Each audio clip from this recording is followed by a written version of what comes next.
Well, it's so good to be together today on this very first Sunday of 2021. What you may not know is this is all a live broadcast right now. We've not pre-recorded anything, so I'm super excited to be able to do this. I want to thank the team that you can't see. We are within our COVID restrictions, masks, social distancing, physical distancing. I'm so proud of the team that got here super early this morning and has been troubleshooting as we've navigated through our live. I want to thank Mike and Lauren for just leading us in those two incredible songs that speak to the truth that we are living into today. So my name is Ron. I don't know if I said this or not, but I'm the pastor of Vitalpoint Church. And if you are back visiting or part now of us as a result of the Christmas services that we were having back in December, I just want to say a warm welcome to you. And if you're a regular part of Vitalpoint Church, also welcome to you as well. Okay, so here's a couple things I want you to do for me as we get ready for our conversation today. First thing is, if you got a Bible close by, I would love for you to open up that Bible to Colossians chapter 1. We're going to look at that in a few minutes. If you don't have a Bible, that's okay. You can download an app called YouVersion, and you can go to Colossians chapter 1. We're going to look at that in a little bit. But I know that some of us who are part of Vitalpoint Church have been waiting all weekend for the building update. So as some of you might be aware or not, we are purchasing a building northwest of London in Poplar Hill. We closed March 1st on this brand new facility, or not brand new, it was built in 1905, but it's brand new to us. And we had set a goal by the end of December 31st, to raise $600,000 towards the purchase of this facility. And some of you are asking, texting me, wondering, where are we at? What happened? Well, here you go. I wish we had a bit of a drum roll, but we don't. As of December 31st of 2020, we saw God provide through us $585,036 towards the 600. Now, what you need to know is behind the scenes in the camera right now, everyone's air-fiving each other. How exciting it is. 585,000. We wanted 600,000. We may as well say we made it because this is incredible. So we're like, okay, so $14,964 short, but who's counting? Because that is absolutely incredible. We're so excited. And I want to say this. God deserves the glory for this. He is the one who is providing in a time and an era when we could not do a typical building campaign. We did one Sunday vision cast, and then you as a church, as a community responded, and I just want to say thank you. It's amazing. Now, we're not done. Things are going to be unfolding over the next couple months as we get ready for March 1st, so just stay tuned for all that, and we'll drop information on all of our social media platforms and on Sunday mornings periodically to keep you up to date. What an incredible, incredible end to 2020 and a beginning to 2021. All right, so here's the deal. I want to enter into our conversation today talking about priorities for Vitalpoint Church. Now, this isn't going to be our typical resolutions, goals conversation, okay? Just so you know. I actually want to look at this through priorities. You might say, well, what's the difference? Well, I think there's a big difference. See, oftentimes we set goals or set resolutions as something that we move towards, which is good and important. And maybe you've set some of those and you've posted them on your social media. What I believe is important for us is priorities. Because when you look at the year ahead, everything that we do, every decision that we make, everything that comes our ways can filter through the priorities that we set. It can help us understand what we say yes to and what we say no to. It can help us understand how our day is to unfold, what time we get out of bed in the morning. It can help us understand how we set our calendars, our day, our week, our month. And it will also help us, setting our priorities will help us navigate the setbacks, navigate the roadblocks, navigate those uncertain moments that come into our lives. Because I think if anything that we've learned through 2020, this past year, is that is a reality for us. It's come right into our faces. And so I want us to set our priorities as a church. Now, you need to know that I set priorities for myself. I had to do that for myself. If I'm going to ask us as a church to do that, if I'm going to challenge you to do that, I need to set my own. And I have a leadership coach that has been pushing on me for a month now, and I've been developing these priorities. Here are mine. Are you ready for this? 3 of them. First one is learning edge. Second one is leadership rhythms. And the third one is laugh a lot. I know, I had to add that one in. Now, you might say, well, what's the deal with these? Well, the first one, learning edge, I am going to stay curious this year.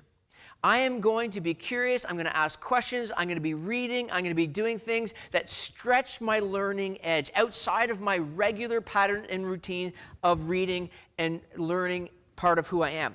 The leadership rhythm is something that I'm going to set this year as the pastor of Vitalpoint Church, where I've recognized that I need to sprint, rest, and repeat.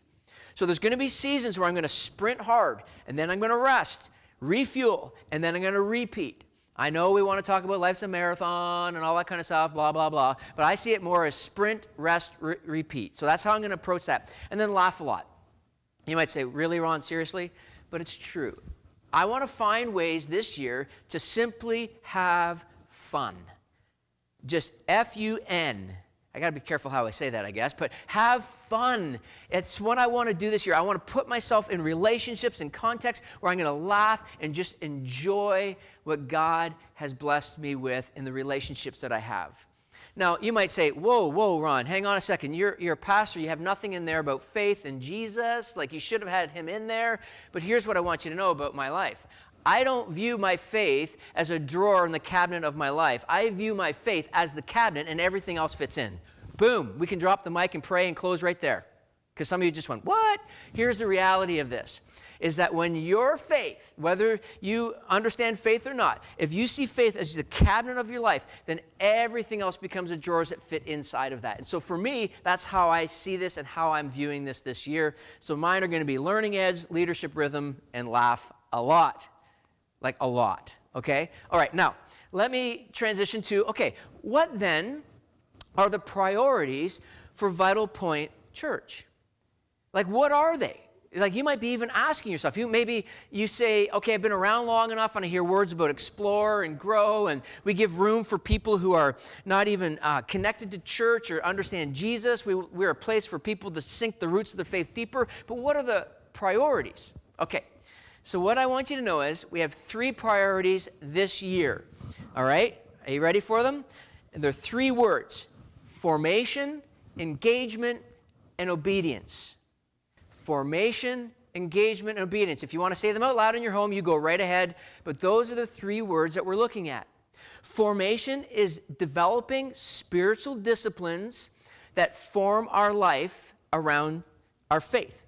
We're going to look at engagement, discovering our spiritual gifts, engaged in the work of the Holy Spirit in our lives, and then obedience is the action steps that fulfill that in our lives. Now, over the next 6 months, here's where we're headed. In the next 6 months, we are going to look at each of these words in a way that bring about life for us. And so I want you to understand this from a perspective of this will be our Sunday morning focus. I brought a team of people together in December that helped me put together series, topics, ideas, and we filtered and prayed it all through these 3 words: formation, engagement, and obedience. Now, you might ask yourself, well, why this dynamic? Why these 3 words? Here's why. Here comes Jesus. Because this is how Jesus lived his life. You know, we can look at Jesus and we can get a perspective on life, and we can look at him from he's a great teacher, great storyteller, but he's also our model for life. And when you begin to look at the layers of Jesus' life, you begin to realize that this is how he positioned his life. This is how he fulfilled what he came to do in this world. Like when you think about formation, you can look at the patterns of Jesus' disciplines that allowed him to do what he did. You can look at his engagement with the Holy Spirit and how the Holy Spirit directed and allowed him to do the things that he did through the gifts of healing and teaching and so on and so forth. But then in obedience, where he followed through in what God the Father wanted him to do. See, one of the things that I'm concerned about as we transition into this new year, and no matter where we find ourselves in our faith journey, is that too often times we can view Jesus as an add-on. Like, think about this for a minute. It is easy to look at his teachings and go, They're really good. But do we allow his truth to become our truth? Do we allow his patterns to become our patterns? Do we allow his life to be our life? It's easy to fall into the trap of the faith disciplines that really simply just become routine, checking them off. Or we try to go through our Christian faith in a way that's, that's maybe a little bit more dependent on ourselves, rather than the power and the work of the Holy Spirit. See, I think that this year can be so different for us as we approach it with this idea that formation, engagement, and obedience are a key part of what we're going to move towards. Because when we begin to see these take shape in our lives, when we fashion our lives this way, then what happens is the formation begins to explode in our lives in a way that brings about the fruit, that brings about the vibrancy, the vitality of our faith. Now, I know that there are some of us listening right now, and you're like, I'm not even sure who Jesus is. And that's the beauty of this. That's the wonder of this, is that you're going to be able to make a move into this season in a new way, approaching the exploring aspect of things, putting yourself in those environments, what I think is absolutely incredible. Or if you're already a follower of Jesus, you're going to move into this in a way that brings about something fresh and new. I think that that's a key part of who we are and what we want to see happen. Now, what you need to know is, I need to have a drink of water. So someone's off camera right now that's going to pass me, thank you very much, you're great, awesome. Let me just take a drink of this. If we were pre-recording, we would have stopped and started all over again, but this is all live. Here's what I want you to know. Where is this all coming from? What's happening? Why do I feel, and why do you sense that I'm so extremely passionate about this? Well, first of all, you need to know that as I've set my own priorities, I've recognized what I need to do as the pastor of Vitalpoint Church. I've recognized that I need to lean into two areas of my life. One is the apostolic leadership wiring that he's given to me. Basically, that's the entrepreneurial side of my leadership, and my transformational teaching. That is two areas that I sense that I need to lean into. Why is that? Because I've rediscovered something as I ended 2020 in my life. I've been pastoring now for 28 years. This is my 28th year. And when at 17 years old, when God got a hold of my life, when I found myself at the front of the church that I grew up going to, I was on my knees. I was the only one. And one of my youth leaders came and he prayed with me.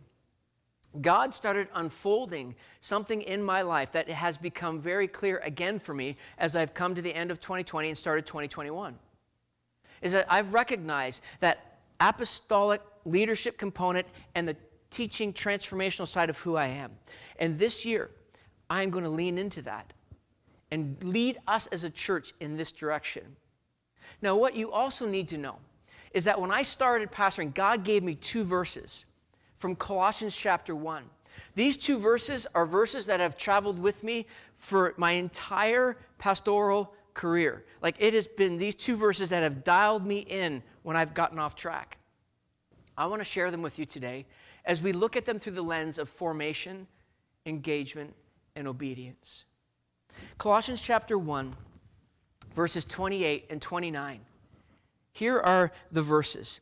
It says, "So we tell others about Christ, warning everyone and teaching everyone with all the wisdom God has given us.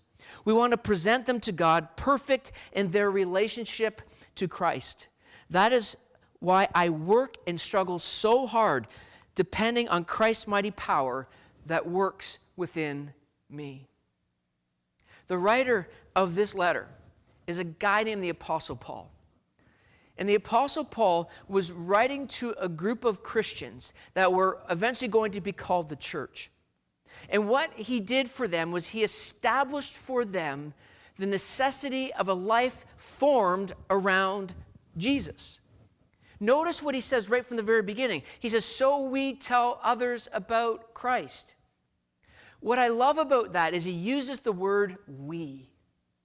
Prior to that, he uses the word I. But then what he does is he establishes in this moment the mission and vision of what he is calling the church to be and to do, is to proclaim Jesus. That is to proclaim Christ.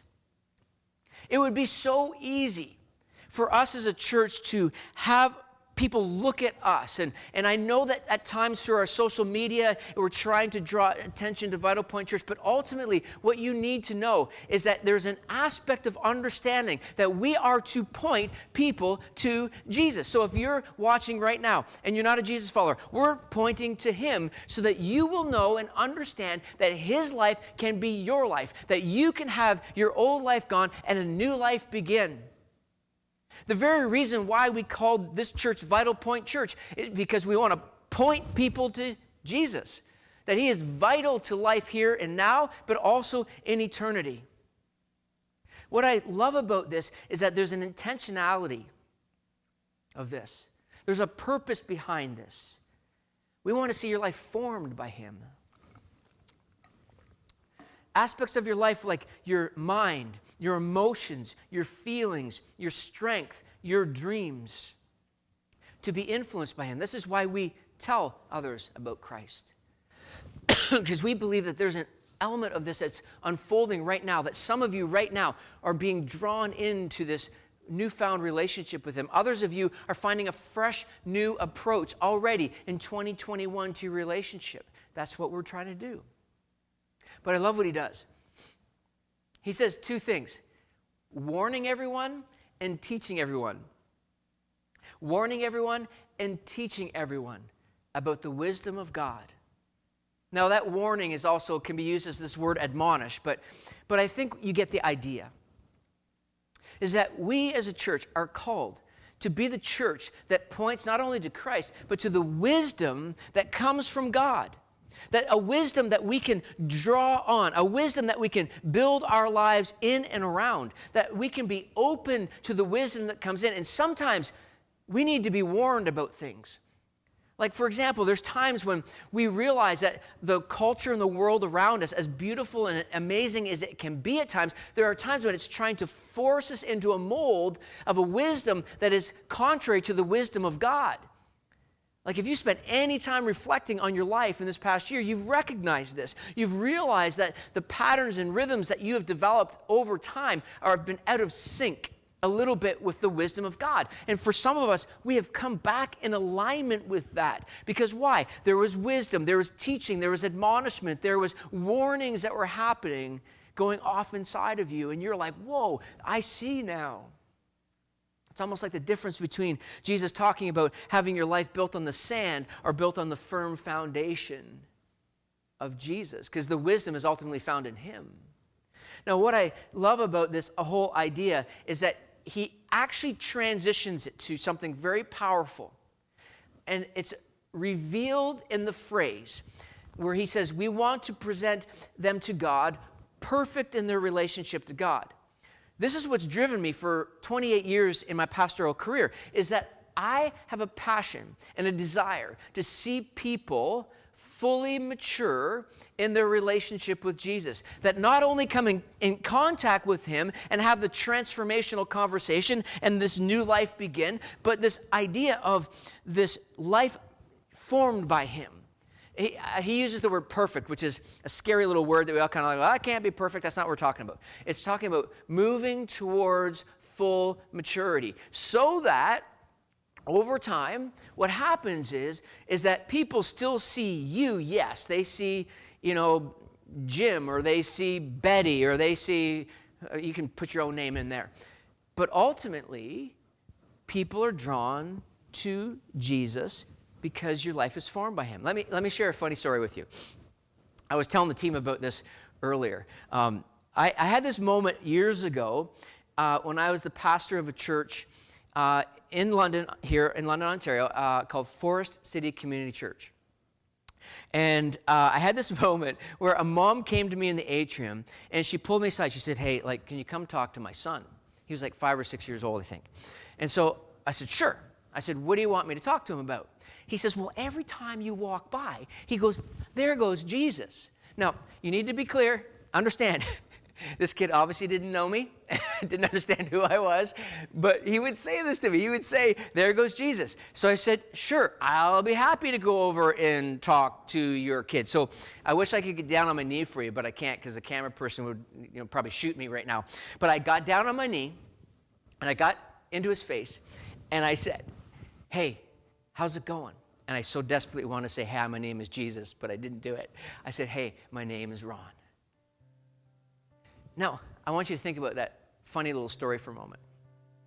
Wouldn't it be incredible to realize that our lives are moving towards full devotion, full maturity, fully formed in our relationship with Jesus? Because ultimately, when we find him and our lives are formed by him, we find life and life to the full. We present. There's a verse in Romans chapter 12, verse 1 that says this. It says, dear brothers and sisters, I plead with you to give your bodies to God because of all he has done for you. Let them be a living and holy sacrifice, the kind we find acceptable. This is truly the way to worship him. Wow. That little line, I plead with you to give, is the same word as to present. Wouldn't it be amazing? Wouldn't it be the most powerful thing this year to say, January 3rd, 2021, I'm going to present my life to God. I am going to surrender it to him so that he might bring me life through the person of Jesus, that he might give me a power through the Holy Spirit, and that I might walk in the obedience of what he's called us to do. Formation, engagement, obedience. Because here's the thing. I don't want you just to be a church goer. Although that's important when we finally open up again. Just attend church online, Sunday mornings, 10 a.m. But I want you to find a resilience in your faith. There are so many things bidding for your attention right now. There are so many things that are shaping and forming you right now, and you don't even know it. And Jesus says, let me shape your life. Let me be your life. Let me be your truth. Let me be your way. If you're watching this right now and you're like, I don't even know if I'm a follower of Jesus or not, I want to just say to you right now, keep coming on Sunday mornings. Check in, 10 a.m. Once we open up again in the future, whenever that is, get to a physical gathering if you can. If you can't, just keep coming online. We're going to continue to do this for you. Get involved in a connect group online, whatever you need to do. Sign up for one of those things. Get exploring. We're going to offer some things in the future, in the next couple months, that you can sign up for, but be intentional. And I want to talk to you who are followers of Jesus. This first Sunday, 2021. I want to talk to you for a second. You know, I'm really concerned for some. Because what I'm hearing from people who are watching on the screen are saying things to me like, it's not doing it for me anymore. And I hear people walking away from their churches, not just Vitalpoint Church, and it is happening. Before you walk away from any church, even Vitalpoint Church, and if you need to do, that's fine, I get it, but just let me ask you this one question. Look in the mirror first. Look in the mirror and ask yourself this question. Is Jesus my priority in 2021? Because oftentimes we're not prepared to look in the mirror and we want to blame other things, other people. Like, listen, I as the pastor of Vitalpoint Church, I'm going to do everything I can to preach and to teach and to lead our community into a space, into a new space, into a new thing, what God is doing. But at the end of the day, I'm not responsible for your faith journey. You are. You are. So I ask, will you set your intention, set your priorities, and begin to move in that direction? Here's what I want to do for you today. Scroll down to where it is. Here's what I want to do for you today. I believe that God is speaking to some of us today. God right now is speaking through your sound system. Right now. And we're going to transition into this beautiful closing song that we're going to do together. These words are going to come into your home. If God is speaking to you, I want to connect with you. On our screen right now, there is a number that I want you to text. I'm going to personally commit to this. If you text that number, I'll set up a time to talk with you as soon as possible. We can set up a Zoom call, a phone call, whatever it is that you want. And I want to pray with you. I want to hear what God's doing in your life. I'll even listen to your 3 priorities that you've set. I'm going to give myself to you in this way. So please, text that number that's on the screen right now.